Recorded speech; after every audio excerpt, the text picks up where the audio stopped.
саламатсыздарбы? Эмесе ошондо программасы. Кимдир бири алдын ала даярданып, көптөн бери күтүп жүргөнсүп, элеликтин Көкташ айылынан башталып 4 жыл суксактагына чейин койган Кайырма каналынын айланасындагы абал кечээ күнү аскерий кагылышууга чейин алып келди.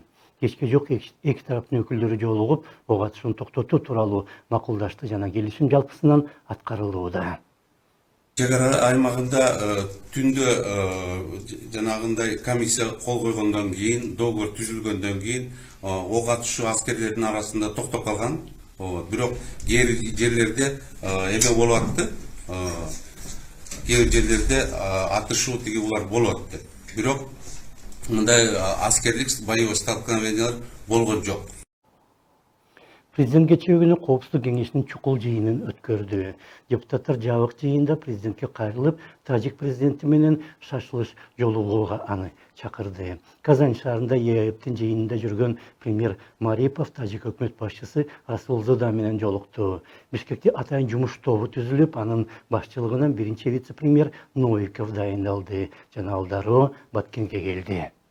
Здесь в здании полпредства созданы 2 штаба. Өкмөт өкүлчүлүгүнүн имаратында 2 штаб түзүлгөн. Анын бири чек арадагы окуяларды координациялап турат. Ар бир кагылышууну мүнөтүнө чейин байкайт. Эмне болуп жатканын биз онлайн тартибинде билип турабыз. Социалдык тармактагы кабарлар болсо эски болушу мүмкүн. Аларга көп ишенбегиле, абалды курчутпагыла. Эмоциянын кереги жок. В соцсетях они могут быть 2 часа назад, 3 часа назад, но это очень сильно нагнетает обстановку. Все на эмоции. Германияга дарыланууга бараткан УКМК төрагасы Ташиев шашылыш кайтып келип, бүгүн Сонелев менен кошо Тажик УКМК төрагасы жана Согди облусунун губернатору менен жолуккандан кийин чек ара маселелери жакын арада толук чечилет деп кайталады. Сонелевдин айтымында болсо, аскерий кагылышуулар токтогону менен айрым кокустуктар болуп жатат. Жер титирөөдөн кийин дагы автошоктор болот эмеспи?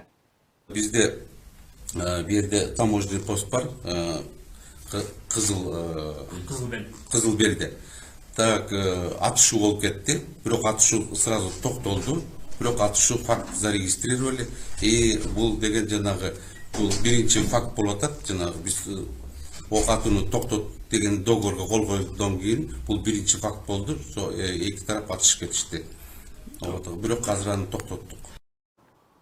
Бул кагылышуулар адамдардын өлүмү, үйлөрдү өрттөө же түртүрүп салуу, кошуналарга болгон жек көрүү маанайы кайсы бир жетекчилердин аң сезиминде гана эмес, карапайым калк арасында дагы кеңири тараганын көрсөтөт.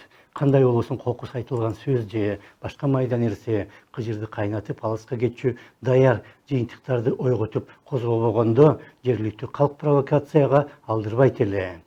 Кыргызстандын баш прокуратурасы тынчтыкка каршы келишим деген берене боюнча сотко чейинки териштирүү баштады. Тергөө мекемелер аралык топко тапшырылды. Прокуратуранын айтымында 2004-жылдын 26 май күнү кол коюлган тынчтык келишиминин шарттары бузулган жана аскерий бөлүктөргө, Баткен менен Бейлик райондордун айыл кыштактарына аскерий төгүчмө менен минометторду колдонуу менен кол салынган.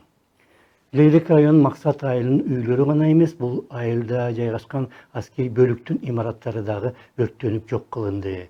Интернационал айылынын тургундарын дагы көчүрүп кетүүгө туура келди. Айыл өкмөтүнүн башчысы эртең менен барып эмне болгонун көрөйүн десе, аны кармап кетишкен. Тажик тарап бул фактты жокко чыгарууда жана кимдир бирөөнү барымтага алуу болгон эмес, дейт. Бириккен Улуттар, Евробиримдик, Казак жана Өзбек президенттери эки тарапты тынчтыкка чакырууда. Өзбек президенти Кыргыз жана Тажик президенттери менен телефон аркылуу эки башка сүйлөштү. Кыргызстандын медиа уюмдары эки өлкөнүн журналисттерине кайрылып, такталган гана маалымат таратып, маселени ырбатпоого чакырды. Бирок мындай окуянын 21-кылымда болуп жатканы эки тарап үчүн тең шерменделик. Илим менен технологиялар канчалык өнүксө дагы аң сезим баары бир артта калат экен. Ошондо саламатта калыңыздар.